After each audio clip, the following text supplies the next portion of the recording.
আসসালামু আলাইকুম এভরিওয়ান। আজ দেখাবো সালোয়ারের মুহুরিতে কিভাবে নর্মাল সেলাই না দিয়ে ডিজাইনার সেলাই দিবেন। তো এখান থেকে আমি লাল ডিজাইনটা সিলেক্ট করে নেব এলের।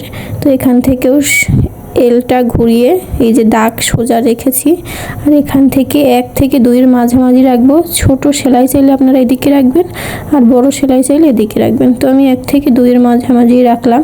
একটু ঘন এবং ছোট চাচ্ছি সেলাইটা। টেনশনটা হচ্ছে আমি 2 এ রাখবো যাতে সেলাইটা খুব সুন্দর আসে। তো এবার আমি কাপড়টা কিন্তু ভালো করে পিন দিয়ে আটকে নিয়েছি। আপনারা আয়রন করে এভাবে কাপড়টাকে পিন দিয়ে আটকে নেবেন। আর একটা অবশ্যই চক দিয়ে দাগ টেনে নেবেন যাতে দাগ সোজাসুজি সেলাই করতে পারেন, সেলাইটা আঁকাবাঁকা না হয়। তো আমি দাগ অনুসারে সেলাইটা করে নিচ্ছি। এভাবে হালকা হাতে কাপড়টা টান রেখে সেলাইটা করতে হবে। এই যে আমার সেলাইটা করা শেষ। আপনারাই দেখুন ডিজাইনটা কেমন হয়েছে। এরকমের একটা সেলাই সাধারণ সালোয়ারকেও খুব সুন্দর এবং স্টাইলিশ করে তোলে।